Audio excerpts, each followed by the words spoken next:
मंडळी, सुप्रीम कोर्टाचा निकाल लागला। निकालामध्ये एकनाथ शिंदेंनी केलेल्या अनेक गोष्टींवर ताशेरे ओढले। उद्धव ठाकरे यांच्या राजीनाम्याची चूकही दाखवून दिली। पण प्रश्न असाच राहिला की शिवसेना आणि धनुष्यबाण कोणाचं? आता या सगळ्या गोष्टी विधानसभा आणि निवडणूक आयोगासमोर ठरणार आहेत। पण या सगळ्यात एक मुद्दा चर्चेत आहे, तो म्हणजे मुख्यमंत्री एकनाथ शिंदेंनी राजीनामा देण्याचा। एकनाथ शिंदेंनी मुख्यमंत्री पदाची शपथ घेऊन 10 महिने झालेत। मुख्यमंत्री शिंदे, उपमुख्यमंत्री देवेंद्र फडणवीस यांनी सरकार स्थापन केलं। आपल्या पक्षातील काही नेत्यांना मंत्रिमंडळात घेतलं। मंत्रिमंडळातील अनेक खात्यांचं वाटप होणं अजून बाकी आहे। त्यामुळे काही खाती मुख्यमंत्री एकनाथ शिंदे तर काही खाती उपमुख्यमंत्री देवेंद्र फडणवीस यांच्याकडे आहेत। सरकार सुरळीत सुरू आहे, सरकारमध्ये अनेक कामांना वेग आलाय असं अनेकदा उपमुख्यमंत्री, मुख्यमंत्री आणि त्यांची नेते मंडळी सांगत असतात। पण त्यांचे विरोधकही नेहमी त्या कामांमध्ये घोटाळा होत असल्याचं म्हणत असतात। असं सगळं सुरू असताना महत्त्वाचा मुद्दा समोर येतो की मुख्यमंत्री एकनाथ शिंदे यांना खरंच राजीनामा द्यावा लागणार का? मुख्यमंत्री एकनाथ शिंदे यांनी राजीनामा दिल्यानंतर महाराष्ट्रात परिस्थिती काय असेल, हेच आपण या व्हिडिओच्या माध्यमातून पाहणार आहोत। नमस्कार, मी समीक्षा आणि दुराणामध्ये तुमचं स्वागत। मंडळी, तुम्ही जर आमच्या चॅनलवर नवीन असाल तर आत्ताच आमच्या चॅनलला सबस्क्राइब करा, जेणेकरून राजकारणातील पडद्यामागे घडणारे किस्से तुम्हाला पाहायला मिळतील। आता मूळ मुद्द्याकडे वळू। एकनाथ शिंदे यांनी राजीनामा दिल्यानंतर पुढे काय, अशी चर्चा नेहमी राजकीय विश्लेषकांमध्ये होत असते। त्या चर्चांमधून अनेक पर्याय समोर येत असतात। त्या सगळ्या पर्यायांवरती आपला आजचा व्हिडिओ आहे। एकनाथ शिंदे हे राजीनामा खरंच देतील का, असा सवाल केल्यानंतर भाजप आणि शिंदेसोबतच्या नेत्यांचं उत्तर नाही असं असतं।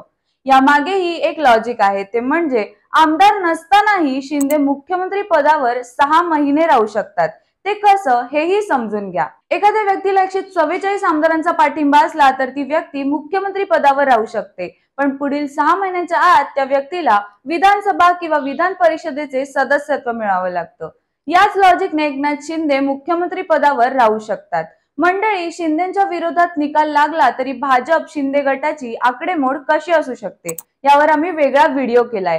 ती आकडेमोड समजून घेण्यासाठी डिस्क्रिप्शन मधील लिंकवर नक्की भेट द्या। आपला मुद्दा असा आहे की मुख्यमंत्री एकनाथ शिंदे यांनी खरंच राजीनामा दिला तर पुढे राज्यात काय परिस्थिती असू शकते। या विषयावर बोलताना 4 परिस्थिती निर्माण होऊ शकतात।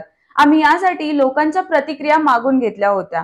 आमचा प्रश्न असा होता की शिंदे सरकार पडलं तर पुढे काय, यावरती 4 पर्याय दिले होते। पहिला पर्याय होता राष्ट्रवादी आणि भाजप यांचं सरकार। दुसरा पर्याय होता पुन्हा महाविकास आघाडीचे सरकार।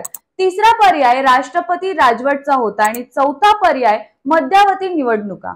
यामध्ये अनेक लोकांनी महाविकास आघाडी सरकारला पसंती दिली, पण बाकीच्या प्रेक्षकांनी राष्ट्रवादी प्लस भाजपचं सरकार आणि राष्ट्रपती राजवट या पर्यायालाही पसंती दिली आहे। आता आपण या 4 पर्यायांवरती बोलणार आहोत। सुप्रीम कोर्टाच्या निकालानंतर विधानसभा अध्यक्ष ठरवणार आहेत की 16 आमदारांचं निलंबन वैध की अवैध। त्यातच भाजप आणि राष्ट्रवादी एकत्र येण्याच्या चर्चा अजून थांबल्या नाहीत।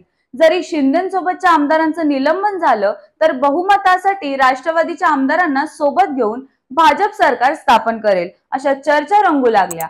अजित पवारांसोबत राष्ट्रवादीतले काही आमदार सोबत येतील आणि भाजप सोबत सरकार स्थापन करतील अशी शक्यताही वर्तवली जाते। राष्ट्रवादीचे अध्यक्ष शरद पवारांनी आपल्या पदाचा राजीनामा दिल्यानंतर या चर्चांना जोर आला होता। त्यामुळे भाजप आणि राष्ट्रवादीचं सरकार 2023 ते 24च्या दरम्यान महाराष्ट्रात येईल याची शक्यता आता कमी झाली आहे। दुसरा पर्याय म्हणजे महाविकास आघाडीचे सरकार पुन्हा येण्याचा। मुख्यमंत्री उद्धव ठाकरे यांनी स्वतःहून राजीनामा दिला असल्याने पुन्हा मुख्यमंत्री म्हणून ठाकरे यांची नियुक्ती होऊ शकत नाही। त्यामुळे महाविकास आघाडीचं सरकार आलं तर दुसऱ्या नेत्याला मुख्यमंत्री पदाची शपथ घ्यावी लागेल। पण प्रश्न असा आहे की उरलेल्या कमी वेळेसाठी महाविकास आघाडीचे नेते सरकार स्थापनेचा दावा करतील का? कारण थोड्या कालावधीसाठी सरकार आलं तर उद्धव ठाकरे आणि महाविकास आघाडीच्या बाजूने लोकांचा असलेला भावनिक पाठिंबा नाहीसा होईल। त्यामुळे महाविकास आघाडीच्या प्रत्येक नेत्याला चौथा पर्याय खूप महत्त्वाचा वाटतो, तो म्हणजे मध्यावधी निवडणुकांचा। चौथ्या पर्यायाकडे जाण्याआधी तिसरा पर्याय थोडक्यात समजून घेऊ, तो म्हणजे राष्ट्रपती राजवटीचा। मुख्यमंत्री एकनाथ शिंदे यांचं सरकार पडल्यानंतर राज्यामध्ये इतर कुठल्या पक्षाने सरकार स्थापनेचा दावा केला नाही तर राज्यात राष्ट्रपती राजवट लागण्याची शक्यता आहे। राष्ट्रपती राजवट लागल्यानंतर जास्तीत जास्त 6 महिन्यांपर्यंत राजवट ठेवता येते। या दरम्यानच्या काळात कुठल्याही पक्षाला सरकार स्थापनेचा दावा करावा लागतो किंवा राज्यांमध्ये पुन्हा निवडणुका घ्याव्या लागतात।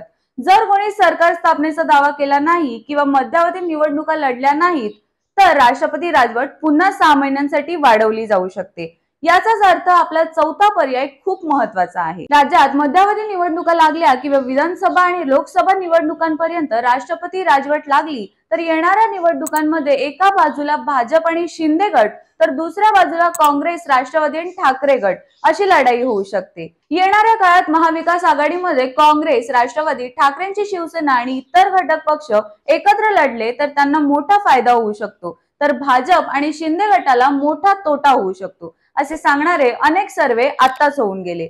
मंडळी, ही माहिती तुम्हाला कशी वाटली हे आम्हाला कमेंट करून नक्की कळवा आणि अशाच व्हिडिओंसाठी आमच्या दुरळा या चॅनलला सबस्क्राइब करायला विसरू नका। धन्यवाद।